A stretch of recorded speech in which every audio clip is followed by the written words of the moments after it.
E quando a gente chegou, que o navio, que o barco que a gente estava parou, o rapaz jogou uma boia e falou assim, ó, a maré ela tá forte, a maré tá arrastando e a boia que foi jogada faz um raio de 50 metros em volta do navio, em volta do barco, né? E nesse raio é a zona de segurança de vocês. Não ultrapasse esse raio por conta da força da maré, senão ela vai arrastar você e você vai ter dificuldade de voltar. E eu, mergulhador profissional, botei aquele coletinho laranja, pulei na água com meu snorkel e fiquei ali boiando, vendo os peixinhos, vendo os corais e viajando naquela imensidão do oceano ali. E cara, quando eu levantei a cabeça para fora da água, para olhar aonde eu estava, a boia já tinha passado há muito tempo. Tipo, eu estava quase o dobro da distância. Os 50 metros até a boia, eu já tinha passado quase 50 metros depois da boia. E eu não nadei. Eu só coloquei o snorkel e fiquei boiando, distraidamente, olhando o fundo do oceano. E foi muito constrangedor, né? Que quando eu percebi onde eu estava, eu comecei a nadar tentando voltar. E eu nadava para não continuar indo embora, para ficar no mesmo lugar. E a Dani, minha esposa, ela quando deu falta de mim, quando ela percebeu que eu não estava por perto, né? Ela, professora de educação física, né? Uma exímia nadadora, foi até mim, chegou lá, tentou me trazer, só que eu já estava cansado, já estava fadigando, já estava começando a ficar nervoso. E a Dani, então ela me deixou lá boiando e devagarzinho indo embora e voltou pro barco para pedir ajuda. Aí o cara lá do barco pulou no mar, foi nadando até mim, me virou de barriga para cima e voltou me arrastando no meio de todo mundo. Mais de 200 pessoas dentro do barco e vem eu sendo arrastado no meio da galera. Por que Deus, né, colocou essa história, trouxe esse acontecimento ao meu coração para compartilhar com vocês? Porque se a gente não entender a força da maré, se a gente não entender as marés, a gente pode ser arrastado, a gente pode ser levado, e muitas vezes para voltar, quando é possível voltar, a gente vai precisar de ajuda. Então não sei, né, se você que está em casa foi arrastado para tão longe, a ponto de você não conseguir voltar sozinho. Se você não consegue voltar sozinho, é hora de deixar o orgulho de lado e pedir ajuda. É hora de você pedir que alguém te busque, te tome pela mão e te arraste de volta. E se você está aqui, né, por algum convite, você não frequenta, não costuma frequentar aqui a casa, meu irmão, agradece que você conseguiu voltar e para de ficar distraído com o fundo do oceano. Tem duas coisas, né, que a gente pode fazer. A gente pode estar distraído com o fundo do oceano, distraído com o mundo, ou então a gente pode estar focado no propósito. E ali eu estava distraído, eu fiquei distraído com o fundo do oceano. E eu perdi o foco, eu perdi a visão do meu ponto de segurança, que era o barco. E quantas vezes, né, a gente distrai, a gente entra para a nossa rotina, para a nossa faculdade, para os nossos filhos e uma série de coisas, e a gente acaba se distraindo daquilo que Deus nos chamou para fazer. E eu quero compartilhar um pouco da história de um cara, meu irmão, esse cara, nada distraía ele, nem coisas boas e nem coisas ruins. Era um cara indistraível. Sei que não existe, tá? Mas o cara não tinha como ser distraído. É o apóstolo Paulo. Tem um texto muito bacana bacana para quem lê, mas terrível para quem viveu, né? Que está ali no livro de 2 Coríntios, no capítulo 11, no versículo 23. Eu vou ler para você, 2 Coríntios, capítulo 11, versículo 23. Eu vou ler até o versículo 28. São servos de Cristo? Sei que dou a impressão de estar louco, o apóstolo Paulo falando, né? Mas digo que tenho servido muito mais. Trabalhei com mais dedicação. Fui encarcerado com mais frequência. Perdi a conta de quantas vezes fui açoitado. E em várias ocasiões enfrentei a morte. 5 vezes recebi dos líderes judeus 39 açoites. 3 vezes fui golpeado com varas. Fui apedrejado uma vez e 3 vezes sofri naufrágio. Certa ocasião, passei uma noite e um dia no mar à deriva. Realizei várias jornadas longas.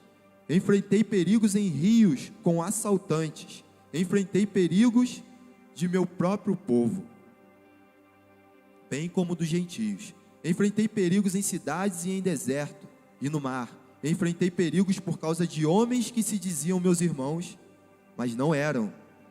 Tenho trabalhado arduamente, horas a fio, e passei muitas noites sem dormir. Passei fome, senti sede e muitas vezes fiquei em jejum.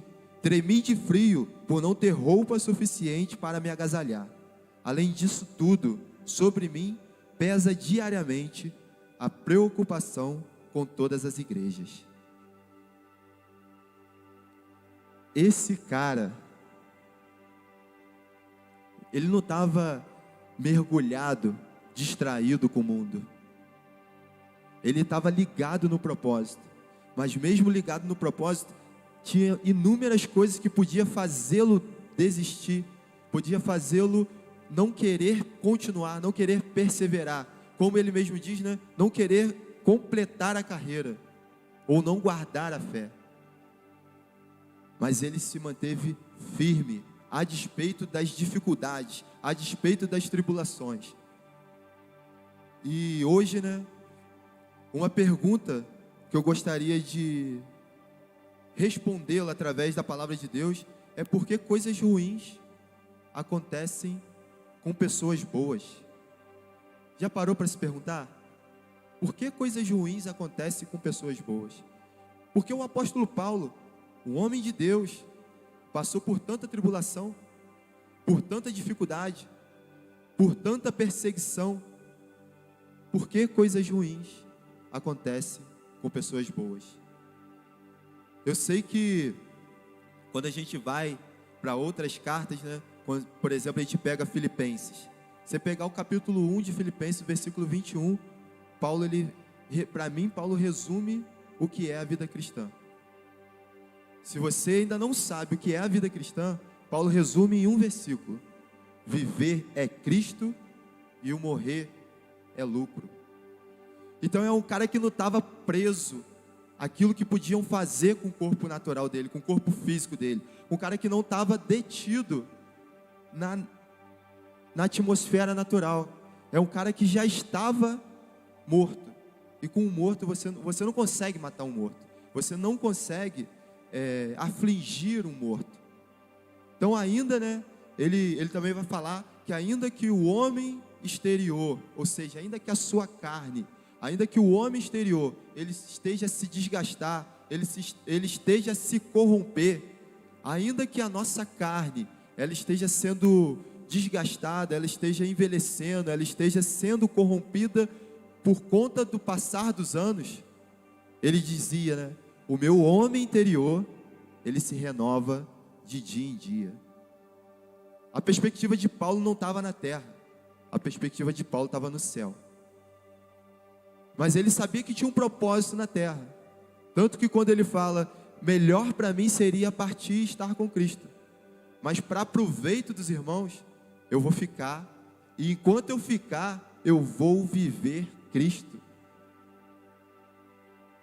E muitas vezes, né, a gente perde a expectativa do céu quando o dia mau chega, porque a gente não está conseguindo viver como o apóstolo Paulo viveu. entendendo que viver aqui não é para as nossas próprias vontades, viver nessa terra não é para o nosso próprio desejo, viver nessa terra é para Cristo. O que vai se comparar à eternidade? O que são os nossos 70, 80? A Bíblia fala, né, que passar disso é enfado e canseira. O que são os nossos, vamos colocar lá, no máximo, 100, 120 anos, perto dos primeiros 1000 anos que você vai viver com Cristo na eternidade. Então, 1000 anos é pouco? 1 milhão de anos, 1 bilhão, 2 bilhões, trilhões, 4 trilhões. Meu irmão, acabou a contagem de anos. É uma eternidade para viver com Ele. E para isso, a gente precisa o quê? Ter um encontro com Cristo, que é Cristo que salva a nossa alma. É Ele que redime a nossa vida. É Ele que nos compra de volta para Deus. Então, quando a gente faz essa pergunta, né? Por que coisas boas, coisas ruins acontecem com pessoas boas? Isso é uma pergunta que muitas vezes a gente encara ela com dureza, né? Por que coisas ruins acontecem com pessoas boas? Por que nesse momento no Afeganistão milhares de pessoas estão lá no aeroporto? Por que nesse momento no Haiti centenas de milhares de pessoas estão desabrigadas, estão morando em tendas improvisadas sem saber o que vai ser do próximo dia? Por que nesse momento centenas, milhares de pessoas estão internadas em UTIs, em CTIs, por conta da Covid? Por quê? E muitas vezes a gente olha para algumas dessas pessoas e fala: fulano não merece, fulano não merece, ele é bom. Por que coisas boas acontecem com pessoas? Por que coisas ruins acontecem com pessoas boas? Por que isso está acontecendo com fulano? Por isso nós precisamos de Jesus. Esse é um dos motivos pelo qual nós precisamos de Cristo. Tem uma coisa que aconteceu por causa da nossa desobediência, que é chamado pecado. E quando o pecado entra no mundo, entra junto com o pecado a morte e as mais variadas doenças. Então essas coisas que nós vemos, isso acontece porque o homem saiu do plano original de Deus. Deus queria que o homem governasse sobre a terra. Deus colocou o homem no jardim para cultivar e guardar o jardim. Gênesis 2, capítulo 15, versículo 15. O homem foi colocado sobre a terra para cultivar e guardar, para fazer florescer, para desenvolver, para que a terra fosse esplendorosa. Mas por causa da nossa desobediência, por causa da vontade de fazer aquilo que não deveria ser feito, o homem vai e peca, e o pecado traz consequências. E a gente hoje, eu sei, né, o nosso coração anseia por vivermos essa realidade do céu, e a gente consegue trazer parte dessa realidade do céu aqui para a terra. A palavra de Deus diz: nem olhos viram, nem ouvidos ouviram, e nem jamais penetrou no coração do homem as coisas que Deus preparou para aqueles que o amam. Mas o Espírito Santo revela parte disso para a gente. Se você ler a sequência do versículo, ele diz que o Espírito, ele revela parte disso. Então nós temos amostras grátis do que é o céu. Nós conseguimos viver parte do céu aqui na terra. Mas por mais que a gente viva coisas boas, coisas que diz respeito ao céu na terra, aqui ainda não é a nossa morada. O céu é a nossa casa. O céu é a nossa morada. Então a gente vai continuar com essas indagações do porquê. Enquanto a gente não tiver perspectiva de que a morte não é o fim, a morte é o lucro, que o apóstolo Paulo disse, viver é Cristo e morrer é lucro. Enquanto nós tivermos essa perspectiva de que a morte é o fim, de que a morte acabou, morreu, acabou, a gente vai continuar aflito. É lógico, a saudade bate, o desejo de estar junto bate, mas nós não somos seres mortais. A tua alma, a nossa alma ela é imortal. Ela foi feita para viver para sempre. Só que hoje nós habitamos nesse corpo. Esse é o carro que conduz a nossa alma, o nosso corpo.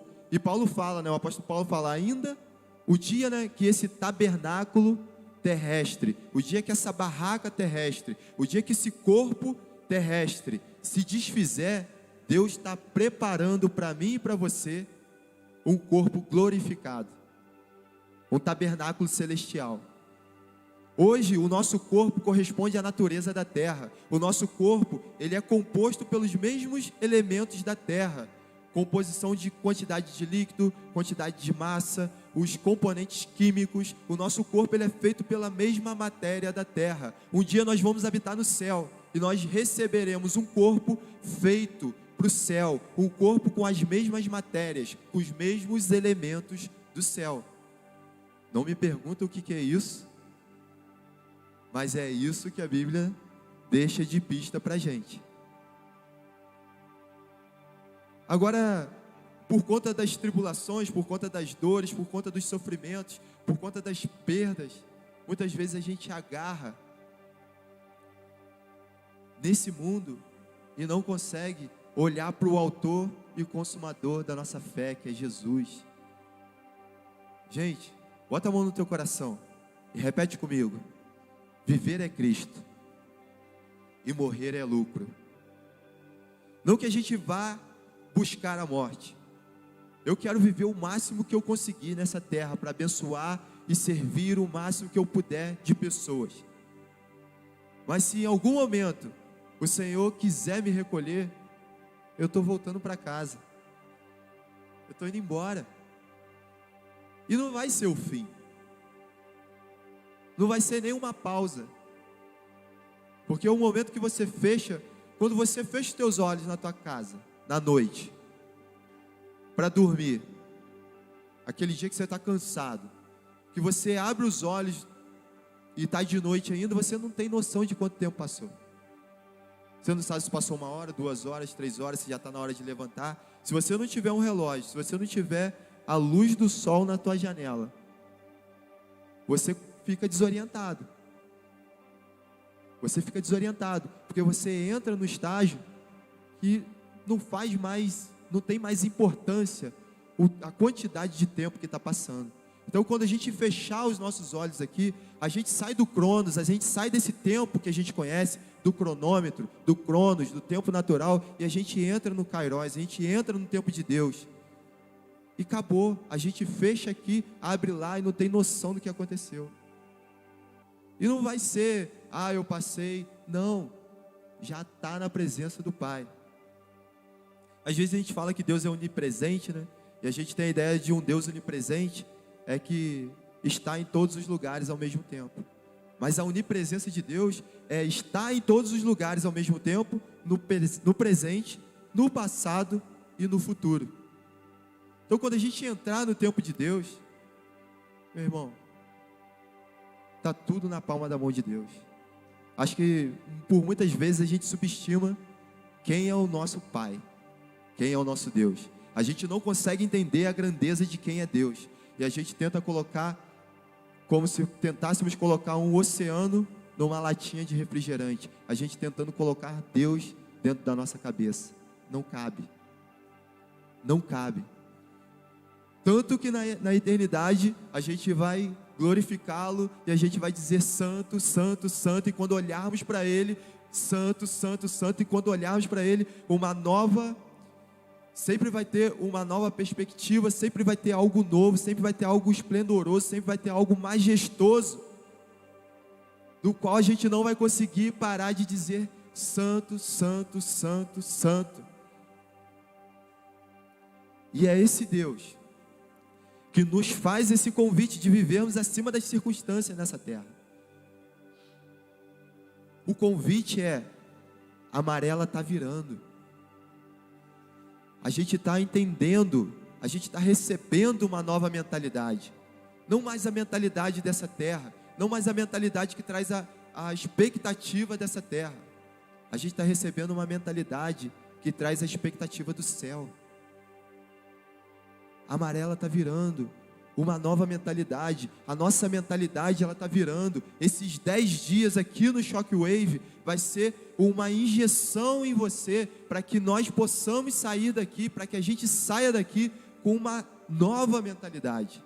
Uma mentalidade do céu e não mais a mentalidade da terra. Não ficar mais aflito por conta das dificuldades que passamos. Não ficar mais entretido com as ofertas que esse mundo tem para você.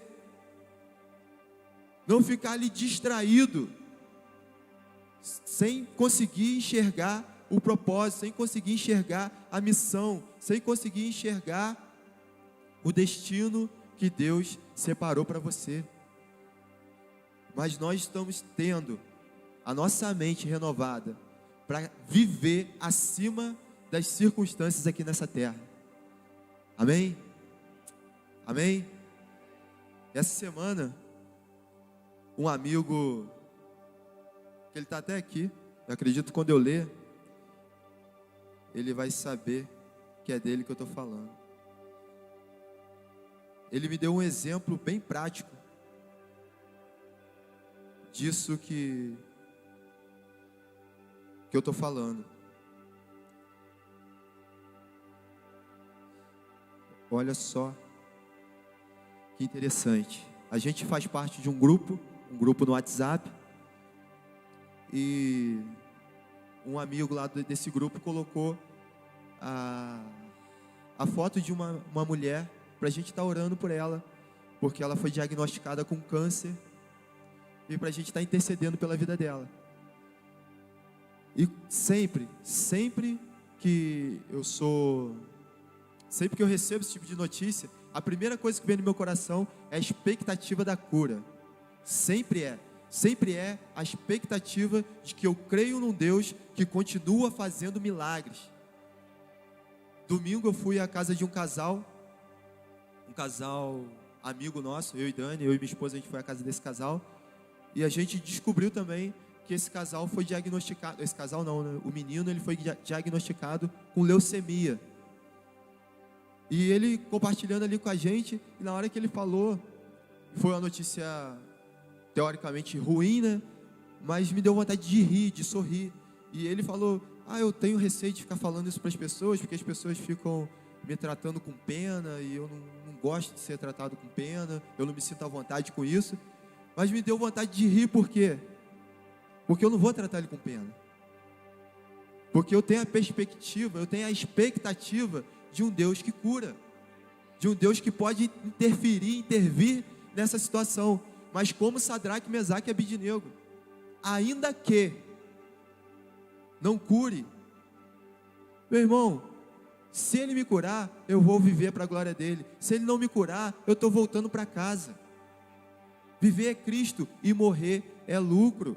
Aí quando colocaram lá nesse grupo a mensagem dessa senhora que foi diagnosticada com câncer, logo na sequência esse amigo meu colocou essa mensagem aqui, ó: passei por esse processo de câncer e quimioterapia e quase morte. Eu sei na pele o que ela está sentindo, mas a minha âncora estava em Jesus. Se eu fosse curado, glória a Deus, e se não, eu estaria com Jesus na glória. Eu oro pedindo a Deus que ela seja curada, mas o mais importante é que ela seja salva, crendo no Jesus como seu único Senhor e Salvador. Essa é a mentalidade. Essa é a mentalidade que a gente tem que ter diante das dificuldades. O apóstolo Paulo tem inúmeros textos. Ele fala, ele deixou, né, a dica. Em um dos textos dele, ele diz assim, ó: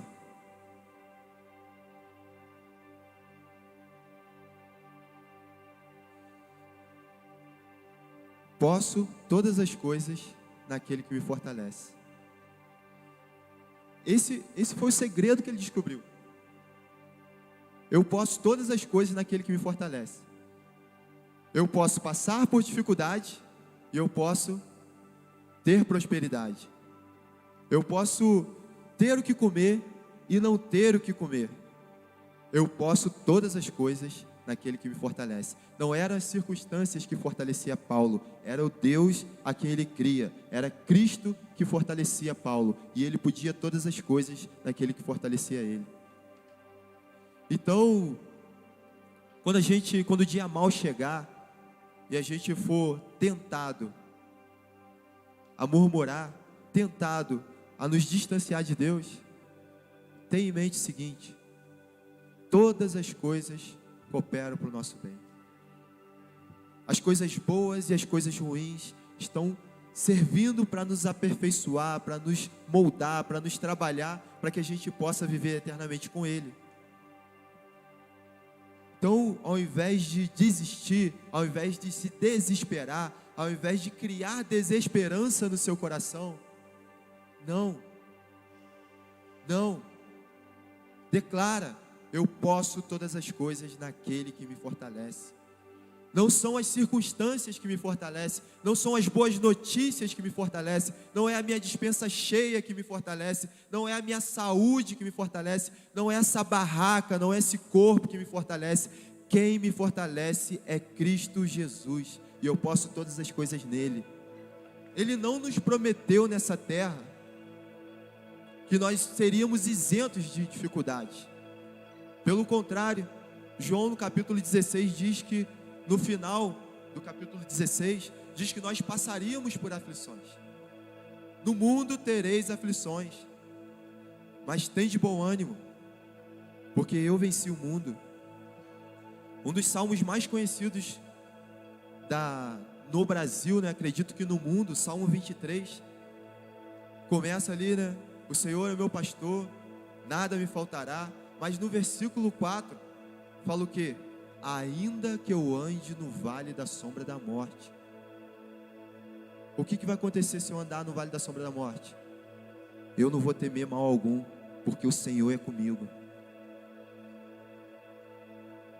Ainda que a notícia seja ruim, como o profeta, né, como Abacuque declara, ainda que a figueira não floresça, ainda que o produto da oliveira minta, ainda que não haja gado nos currais, ainda que, qual é o ainda que da sua vida? Qual é o ainda que desse momento? Ainda que o meu pai não se recupere, ainda que eu nunca mais veja minha esposa, ainda que eu nunca mais veja o meu filho, ainda que eu não seja curado dessa doença, ainda que, qual é o seu ainda que? Ainda que não aconteça, todavia, entretanto, eu continuarei me alegrando e glorificando o Deus da minha salvação. Não é as circunstâncias que vão dizer quem nós somos. Se você abrir a Bíblia, no capítulo 11 de Hebreus, homens foram cerrados ao meio. O próprio apóstolo Paulo, 60 anos depois de Cristo, a história diz que ele foi decapitado, cabeça cortada fora do corpo.